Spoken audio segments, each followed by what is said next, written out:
चलिए बनाते हैं महाराष्ट्र स्पेशल झंझड़ित मिसल पाव, जिसको देखते ही आप गारंटीड किचन में भागेंगे इसको बनाने के लिए। तो चलिए शुरू करते हैं। सबसे पहले पैन में यहाँ पे मैंने आधा कप ड्राई कोकोनट लिया है, यानी कि खोपरा पीसेस में। इसको हम ड्राई रोस्ट कर लेंगे। तो बेसिकली हम घर पे मिसल का मसाला बनाने जा रहे हैं, तो बाहर से आपको कोई भी मसाला लेने की ज़रूरत नहीं है। इसको हम ड्राई रोस्ट करेंगे करीबन 4 से 5 मिनट, या फिर जब तक कि बढ़िया तरीके से ब्राउन ना हो जाए। आप चाहें तो इसके पत्ते ग्रेट करके भी डाल सकते हैं, या फिर फ्रेश कोकोनट को भून सकते हैं, या फिर डेसिकेटेड कोकोनट यानी कि नारियल का बुरादा भी यूज़ कर सकते हैं। तो ये देखिए अच्छा सा कलर आ गया है, लेकिन इसको हमें थोड़ा सा और डार्क करना है। तो जब इतना लाल हो जाएगा ना, हम इसमें बाकी की चीज़ें भी ऐड करेंगे। तो यहाँ पे मैं डाल रही हूँ 3 टेबलस्पून भर के धनिया यानी कि कोरिएंडर सीड्स, 1 टेबलस्पून जीरा, 1 टीस्पून सौंफ, 1 से 2 टीस्पून भर के मैं डाल रही हूँ तिल, 1 टुकड़ा दालचीनी का, 1 टीस्पून काली मिर्च के दाने। अगर आपको ज़्यादा स्पाइसी चाहिए ना, ज़्यादा झंझड़ित, तो आप 2 टीस्पून भी डाल सकते हैं। थोड़ी सी लौंग करीबन 8 से 10, एक छोटी इलायची, एक स्टार एनीस यानी कि फूल चक्री, एक बड़ी इलायची। फिर मैं डाल रही हूँ 8 से 10 सूखी लाल मिर्चें। तो मैं क्या कर रही हूँ, कॉम्बिनेशन यूज़ कर रही हूँ, थोड़ी सी कश्मीरी और तीखी वाली का। आप चाहें तो सिर्फ तीखी, या फिर सिर्फ कश्मीरी, या फिर सिर्फ देगी भी यूज़ कर सकते हैं।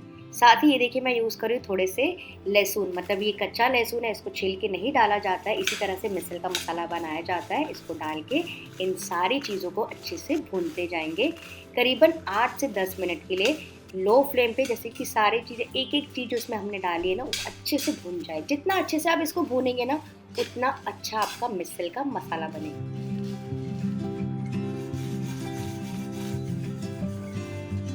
तो यहाँ पे भुनना बहुत ज़्यादा इंपॉर्टेंट है। ये देखिए अच्छे से भून लिया, सारी चीज़ एकदम क्रिस्पी करारी हो गई है, डार्क भी हो गया है कलर। तो इसको ट्रांसफ़र कर लेंगे एक थाली में और इसको ठंडा होने देंगे। तो बेसिकली हमारा ड्राई मिसल का मसाला रेडी हो गया है। आगे क्या करना है मैं बताती हूँ। इसको साइड में रख देंगे।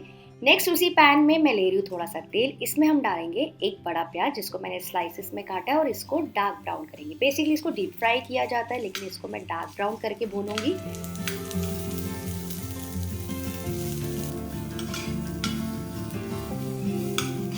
ये देखिए थोड़ा सा लाल होने ही लगा है। तो यहाँ पे मैं डाल रही हूँ 8 से 10 कली लहसुन की और कुछ टुकड़े अदरक के, और इसको भी फ्राई करेंगे प्याज के साथ। तो फ्रेंड्स अभी जो हम बनाने जा रहे हैं ना, इसको कहते हैं वाटन। और ये गीला वाटन में बनाने जा रही हूँ, और जो पहले मैंने बनाया था वो सूखा मिसल का मसाला था। ये देखिए अच्छे से भून गए, प्याज थोड़े से और ब्राउन हो गए। अच्छा अब आपके ऊपर है, आप चाहे तो इसको ऐसे ही पीस सकते हैं। कुछ लोग ना टमाटर नहीं यूज़ करते, सिर्फ ऐसे ही डायरेक्टली इसको पीसते हैं। लेकिन मैं यहाँ पे थोड़े से टमाटर भी डाल रही हूँ, क्योंकि मुझे टमाटर का बहुत अच्छा टेस्ट आता है। तर्री में जो टमाटर की ग्रेवी होती है ना, उसका टेस्ट मज़ेदार होता है। तो यहाँ पे मैं बस एक बड़ा टमाटर, इसको मैंने टुकड़ों में काटा है, इसको भी थोड़ा सा अच्छे से भून लेंगे।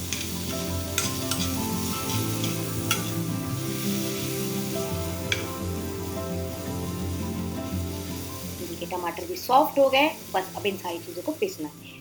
तो फ्रेंड्स ये देखिए जो सूखा मसाला हमने बनाया था ना, अच्छे से ठंडा हो गया है। इसको अब हम डाल देंगे मिक्सी में। अच्छा अगर आप चाहें तो ये जो मसाला है ना, इसको अलग से पीस के रख सकते हैं। अगर आप ज़्यादा क्वांटिटी में बना रहे हैं तो ये मिसल मसाला ही है बेसिकली, बाहर से आपको कोई मसाला लाना नहीं है। गोड़ा मसाला या प्याज टमाटर का मसाला इसी में मैं डाल दूंगी, ये गीला वाटन भी, जो कि प्याज टमाटर वगैरह।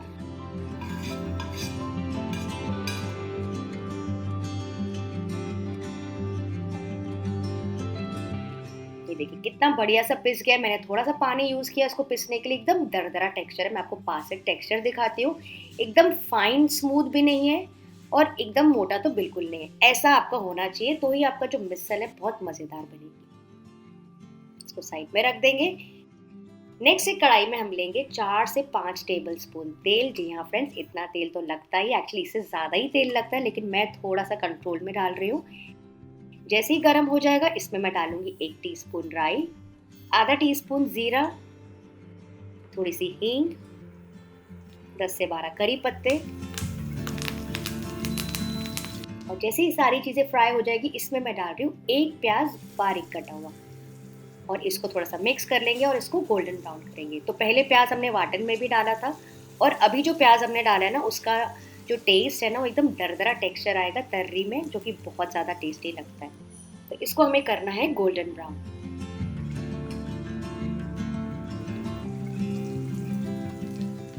ये देखिए जब इतना ब्राउन हो जाएगा ना आपका प्याज तो गैस का फ्लेम हम लो कर देंगे। तो यहाँ पे मैं डाल रही हूँ 1 टीस्पून भर के कश्मीरी लाल मिर्ची का पाउडर। और जैसे ही वो अच्छे से भुन जाएगी तुरंत हम इसमें डाल देंगे वाटन जो कि हमने अभी ब्लेंड किया था। और अब इसको भूनेंगे लो मीडियम फ्लेम पे करीबन 3 से 4 मिनट के लिए। ये देखिए जैसे जैसे मैं भून रही हूँ हल्का सा तेल ऊपर आने ही लगा है, सारी चीज़ें अच्छे से भुन गई है। यहाँ पे मैं डाल रही हूँ पानी। तो पानी हमें कितना डालना है, यहाँ पे मैं डाल रही हूँ करीबन 5 से 6 कप पानी। और साथ ही मैं डाल रही हूँ 1 टीस्पून नमक भी। और इसमें अच्छा सा उबाल आने का वेट करेंगे। ये देखिए जो हम तर्री बना रहे हैं ना उसका जो पानी ना काफ़ी ज़्यादा होना चाहिए, वो क्यों मैं आपको आगे बता दूँगी। तो इसमें अच्छा सा उबाल आने ही लगा है।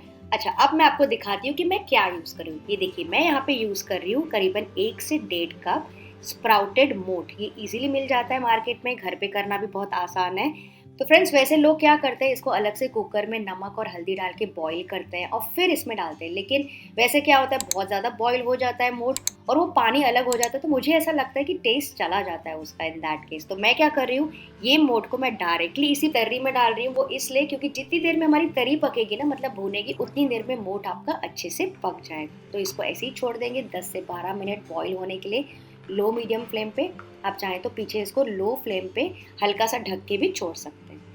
और ऐसा करने से क्या होगा ना, आपका मोठ ना अच्छे से एब्जॉर्व कर लेगा सारे फ्लेवर्स, एकदम वो बॉईल बॉईल जैसा नहीं लगेगा। तो इसको साइड में रख देंगे। तो जब तक ये बॉईल कर रहा है फटाफट आलू का मसाला तैयार कर लेते हैं। तो पैन में मैंने लिया है थोड़ा सा तेल, आधा टीस्पून राई, थोड़े से करी पत्ता, एकदम फ्रेशली दरदरा कुटा हुआ अदरक लहसुन और मिर्ची का पेस्ट। इसको भून लेंगे थोड़ा सा।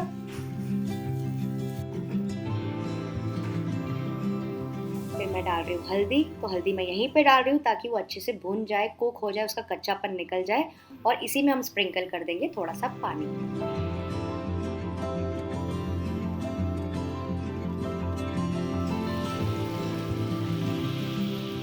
हल्दी अच्छे से पक गई है। तो यहाँ पे मैं डाल रही हूँ करीबन 3 से 4 आलू जिसको मैंने बॉईल करके मैश करके रखा था। और साथ ही मैं डाल रही हूँ आधा टीस्पून नमक और इसको अच्छे से मिक्स कर लेंगे। तो फ्रेंड्स ये जो आलू की भाजी होती है नॉर्मली कोल्हापुरी मिसल में सर्व की जाती है नीचे एज अ बेस।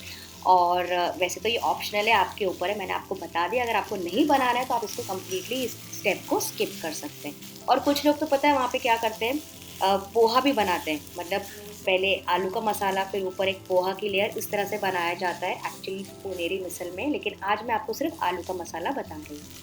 ये देखिए आलू का मसाला बढ़िया सा तैयार हो गया, बढ़िया चटपटा सा लग रहा है। चलिए अभी तर्री भी चेक कर लेते हैं। ये देखिए तर्री कितनी अच्छे से पक गई है। कैसे पता चले, क्योंकि ऊपर जो सतह पर तेल फ्लोट हो रहा है ना उसको कहते हैं कट। तो ये तेल अच्छे से भून, मतलब जो ग्रेवी हमने बनाई है वो अच्छे से भून गई, इसके लिए ऊपर सतह पर तेल आ गया है। और मैं आपको मोठ भी निकाल के दिखाती हूँ। ये देखिए मोठ मैं आपको जब मैश कर रही हूँ ना तो एकदम बराबर मैश हो रहा है, मतलब कि अच्छे से बॉईल हो चुका है इसके साथ। तो यहाँ पे फ्रेंड्स मैंने ज़्यादा तर्री रखी है, ज़्यादा कट रखा है। वैसे तो लोग इसको अलग अलग प्रोसेस में बनाते हैं, लेकिन सारा प्रोसेस मैंने एकदम आसान कर दिया आपके लिए, एक ही पॉट में बनाया। तो अब आप क्या कर सकते हैं, जो एक्स्ट्रा तर्री और कट है ना, कट मतलब ऊपर का तेल, उसको आप अलग से रख सकते हैं, सर्विंग के समय यूज़ कर सकते हैं। तो ऊपर से जितना भी थोड़ा ये तर्री है ना, मैं इसको छोटी सी क्यूट सी बाल्टी में अलग करके रख रही हूँ। इसी तरह से सर्व किया जाता है। और नॉर्मली छोटे छोटे मग्स में जो होते हैं ना, स्टील के मग्स होते हैं, उसमें भी सर्व किया जाता है एक्स्ट्रा फरसान और प्याज वगैरह के साथ। तो मैं तर्री सबसे पहले थोड़ी अलग कर रही हूँ। तो यहाँ पे सर्विंग के लिए मैंने काफ़ी सारी चीज़ें रखी है, जैसे कि फरसान, प्याज। और मैंने ना नासिक में खाया था तो उन्होंने जलेबी और दही छाछ वगैरह भी सर्व की थी, तो वो सारी चीज़ें भी मैं प्रेप अप करके रखी हूँ। तो चलिए फटाफट से इसको प्लेट अप करते हैं। तो बोल में सबसे पहले हम डालेंगे आलू का मसाला बेस पे, ऊपर से डाल देंगे थोड़ा सा मोठ। तो मोठ को मैंने नीचे से निकाला, रस कम रखी इसमें। फिर इसके ऊपर डालेंगे फरसान। और अब हम डालेंगे बढ़िया सी स्पाइसी तर्री। तर्री मतलब कि जो रस है। और जो ऊपर का कट है ना, जो ऊपर का ऑयल फ्लोट हो रहा था, अब मैं वो डाल रही हूँ स्पाइसी कट। थोड़ा सा कांदा, थोड़ा सा धनिया, और इसको आप गर्मा गर्म इंजॉय कर सकते हैं सॉफ्ट सॉफ्ट पाव के साथ।